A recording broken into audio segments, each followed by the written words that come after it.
प्रणाम असुर गुरु शुक्राचार्य। प्रणाम देवर्षि।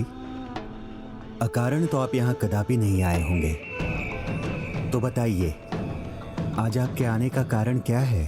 नारायण नारायण, कारण अकारण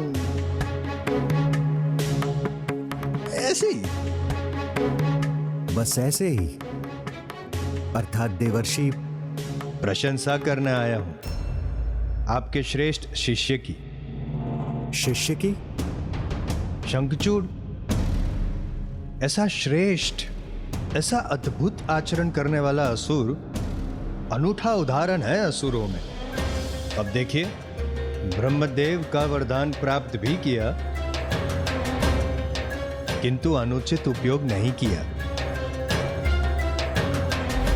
तथास्तु तथास्तु। उसकी भक्ति अनुपम है, धर्म के प्रति उसकी निष्ठा श्रद्धा अनोखी है। असुर साम्राज्य के विस्तार में उसे कोई रुचि नहीं है। शंखचूड़ का स्वभाव इतना शांत है कि अन्य असुरों के साथ युद्ध करने में उसे रुचि ही नहीं है। युद्ध करे भी क्यों? किसी देवता के साथ कोई शत्रुता भी तो नहीं है उसकी। यदि ऐसा ही स्वभाव, ऐसा ही आचरण रहा शंखचूड़ का, तो असुर कुल का तो उद्धार हो जाएगा। और फिर आपको तो असुरों की चिंता करने की आवश्यकता ही नहीं पड़ेगी। नारायण नारायण, अद्भुत।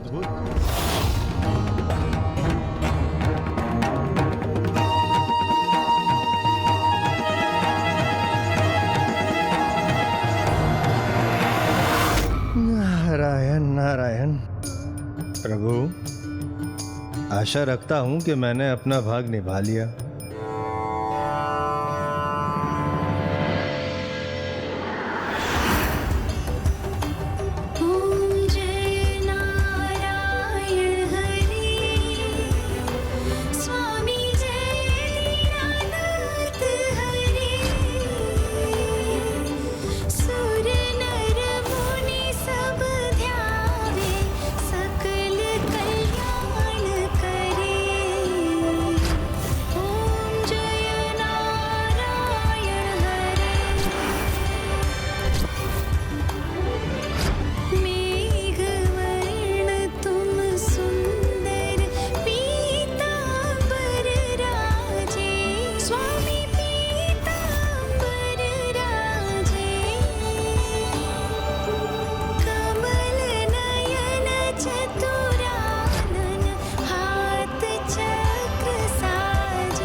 एक प्रखर बुद्धि संपन्न महाविद्वान दिखाई देते हैं, जो बड़ी कुशलता से अपनी प्रजा का नेतृत्व करने में समर्थ है। मुझे एक तेजस्वी राजपुत्र दिखाई देते हैं, जो अपने तेज का विस्तार कर महानतम राज्य स्थापित कर सकते हैं। मुझे एक अति बलशाली महायोद्धा दिखाई देते हैं, जो अपने राज्य की सुरक्षा सुनिश्चित कर सकते हैं।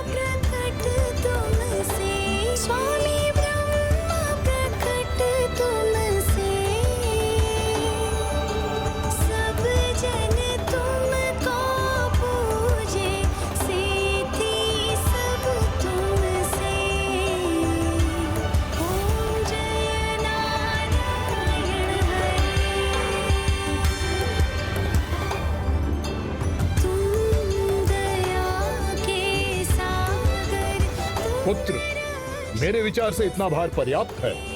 पिताश्री, जो पर्याप्त है उससे आगे बढ़ने वाला ही अपनी शक्ति की सीमा से आगे बढ़ना सीखता है, और मेरी भुजाएं तो कहीं अधिक शक्तिशाली हैं।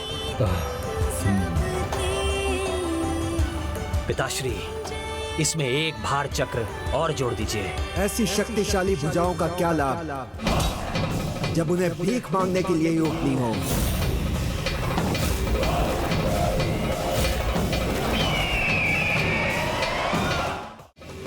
तुम्हारे बल का क्या लाभ जब असुरों को देवताओं से ही जीवन दान मांगना हो।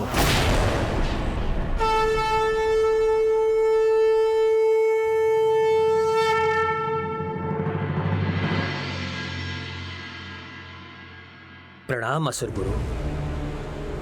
प्रणाम असुर गुरु।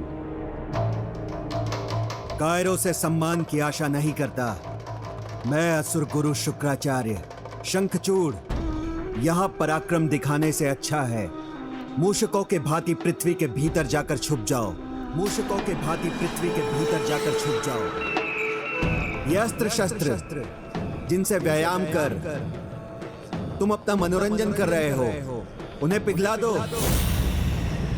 और उन्हें घुंघरू बनाकर अपने पांव में डाल लो। अपने पिताश्री को भी पहना दो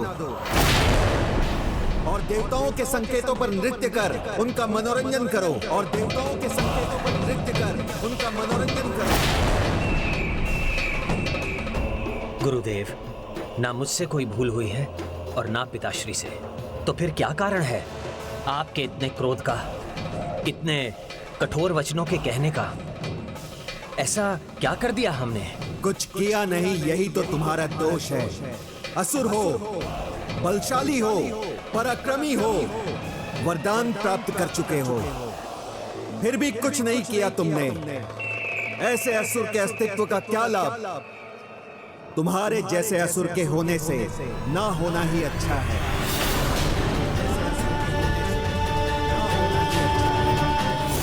इस प्रकार के व्यर्थ जीवन से तो तुम्हारी मृत्यु हुई उचित है। बस गुरुदेव, बस बस गुरुदेव, बस।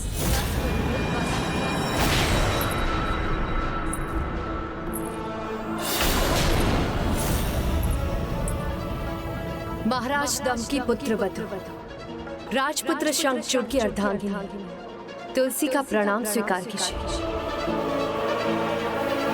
और ये भी सुनिए, इन भुजाओं को आप भिक्षा के लिए उठाने की बात कर रहे हैं। स्वामी की इन भुजाओं में इतना बल है कि वह संसार के सभी योद्धाओं को अपने बल से झुका दे और समस्त सृष्टि की बेड़ियां बनकर उन्हें बांध ले।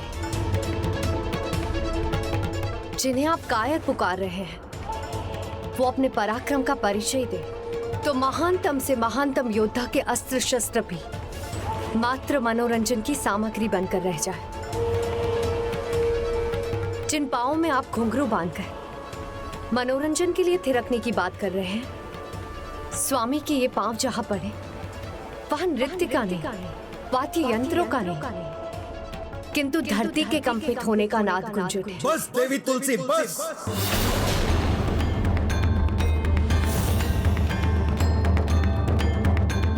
आपके इन शब्दों से मुझे कोई ज्ञान की प्राप्ति नहीं हो रही है। जानता हूं मैं, शंखचूड़ में अतुलित बल और सामर्थ्य है।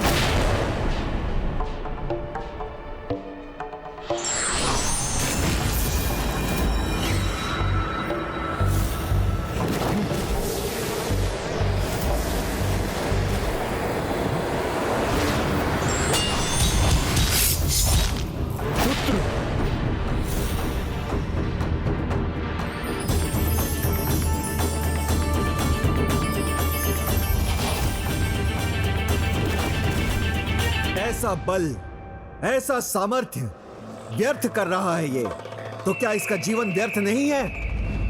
गुरुदेव, क्षमा कीजिएगा। एक पतिव्रता स्त्री अपने पति के विरुद्ध एक भी अनुचित शब्द नहीं सुन सकती। और ये भी सत्य है कि मेरे पतिव्रत धर्म के समक्ष आपके कहे हुए प्रत्येक शब्द व्यर्थ और निरर्थक हो जाएंगे। और जब तक मैं अपने पतिव्रत धर्म पर रहूंगी, तब तक मेरे पति को कुछ नहीं होगा। और जब तक तुम्हारी पत्नी का पतिव्रत अटूट रहेगा, तुम्हारे जीवन को कोई हानि नहीं पहुंचा सकता।